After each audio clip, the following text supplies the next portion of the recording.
We're going to go over what your stool means, whether it's soft or formed or bubbly or green or smelly. I'm going to explain this all to you, diarrhea and constipation, to help you better understand what's going on in your gut. We're going to go over Crohn's and colitis. Even if you're undiagnosed, this is going to be of great value to you. So my name is Mike the Heal Your Gut Guy, and I used to have horrible Crohn's and colitis. I used to look like a zombie. No girls wanted anything to do with me because I was just so gross. But that all changed when I started doing what is inside my 13-day protocol. There's a link to this on my bio and down in the comments. That's like everything I did to get better from start to finish. So we have formed stools. This is what we're aiming for. We have pebbly stools and then watery diarrhea. Let's kind of go over how this all goes down. So the stomach breaks something down, right? It breaks food down, and then it starts going into the intestines. Now, think about the biological purpose of diarrhea. It wants to eject crap out of your life. Now, when it happens in the stomach, it hasn't gotten kind of past the point of no return, so it vomits it back up. So diarrhea, what's causing diarrhea is, what is some crap in my life I want to get rid of, but I can't? And essentially what's happening is the whole intestines is lined with intestinal muscles. In a second, either there's physical crap we need to get rid of, which I'm about to go over here, like food poisoning or something like that, or it's figurative crap. That person's a piece of crap, but I want to get rid of them. And it goes from this to this in 2 seconds. Much faster than I did it.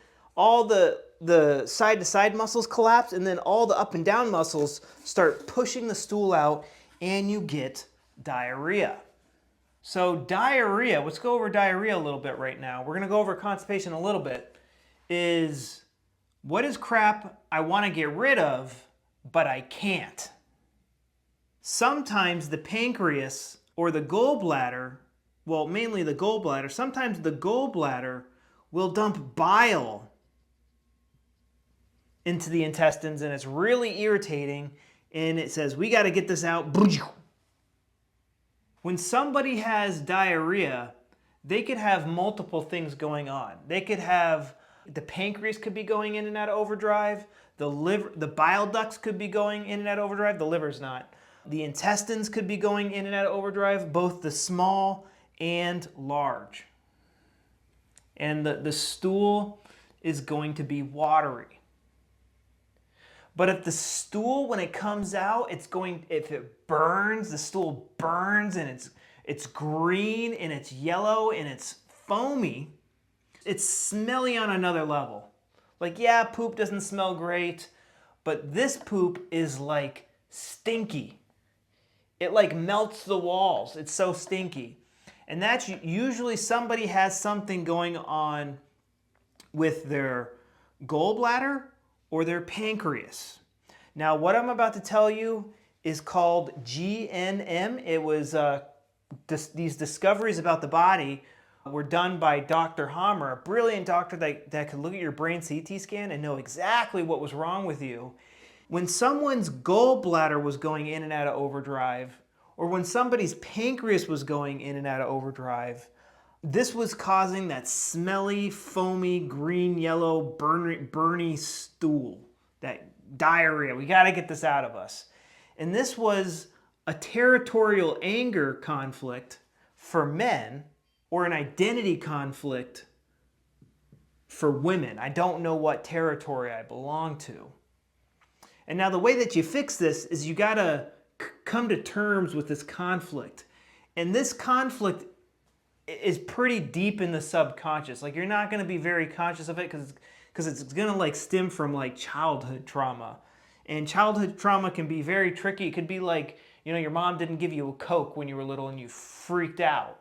Or it's like when you got lost in a store for the first time when you were like, it could be those types of things.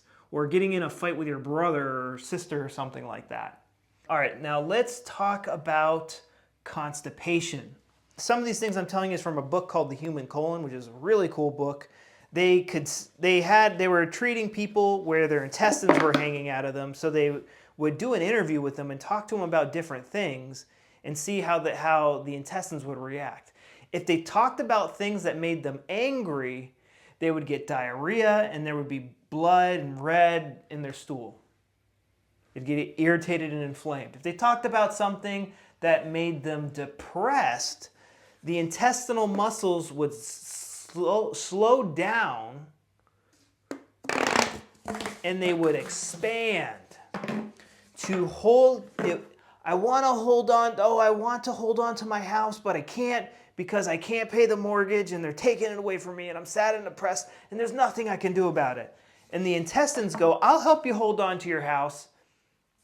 Now all of these muscles expand to hold as much of that important thing as possible. Animals will naturally do this when they're starving and they can't find food. They hold on to that food as long as possible. But the rectum muscles will be clamped shut. So this is where the stools get hard. Because the colon is sucking as much nutrients out of that stool as possible, and water. What are the main things we need for survival? Number 1 is air, number 2 is water, number 3 is food. If you have a lot of water retention, there's like water on your face, and I don't know if maybe you took cortisol and you just blew up, you just had all this water retention, then this would be from a conflict that controls the kidneys, the kidney collecting tubules, which controls the amount of water, either you pee out or you keep in. And this is an abandonment conflict, an existence conflict. I see a lot of people get this when they get diagnosed with Crohn's and colitis, and the doctor goes, you got colitis, you're going to be on drugs for the rest of your life, maybe we'll have to cut it out by. That is devastating for somebody. And if you ever been in such a stressful situation, it feels like a lightning bolt hit your brain. Your subconscious controls 95, maybe 99% of all the processes in your body. It is controlling this.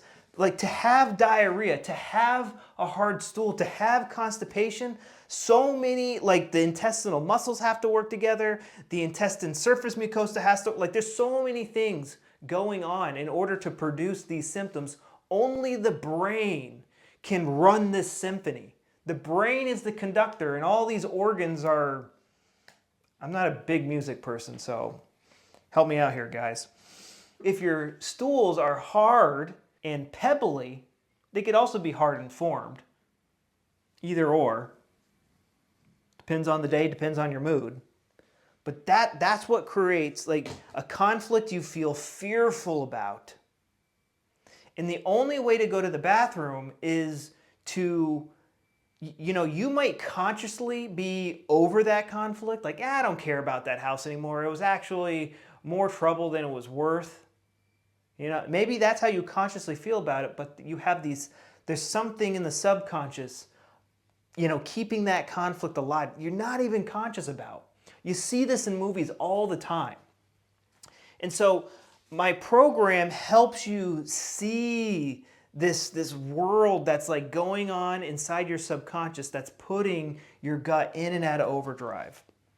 Mucus. We have mucus in the stool. Now, if somebody has mucus in the stool, they probably have something going on in their colon, like colitis, ulcerative colitis, diverticulitis, because if mucus is produced in the small intestine, it gets mixed in the stool and reabsorbed. It's hard to see. But if the mucus is produced somewhere around here, it shows up in the stool. So if you have mucus, I would suspect, I would start to guess and start to check if there's something going on in the colon. And you do that with a colonoscopy. If somebody has bright red blood, then there's a chance there's bleeding going on in the colon. Because if the bleeding was in the small intestine, it would usually get absorbed or it'd be a dark red. Certain foods, like eating beets or something with like really strong food coloring, can give you like purple stools. Like if you eat beet juice or drink beet juice, that like purple stuff starts coming out of you. A watery stool could mean something's going, I mean, watery stool could be anything. It could be the gallbladder, the intestines, or the colon. I had all three things going on. I had a foamy stool. Honestly, like now that I start to like think back on this more, like I think most of my symptoms were coming from here. My brain scan made it look like a lot was going on here in my small intestine, and I also had stuff going on in the colon as well. But stools were foamy green and they burned when they came out. All right, we also have hemorrhoids and fissures. Now, let's say a formed stool comes out and it has like streaks of blood. It might just be blood, coming off the hemorrhoids or the fissures. Crohn's, SIBO, Candida, celiac, just watery diarrhea. And if it's just that, it's just watery diarrhea and gut pain, but there's really not this horrific smell that comes from the pancreas and the gallbladder. If it's watery, it's a conflict you're angry about and you want to get rid of it. If you're constipated and you have dry stools, it's what's something I'm just depressed and fearful I'll never be able to absorb again. And then if it's foamy green and it burns and it just smells, you cry when you smell it, it's so smelly, then it's a territorial anger or an identity conflict. I don't know what territory I belong through. And this is from G&M. Dr. Hammer did this work.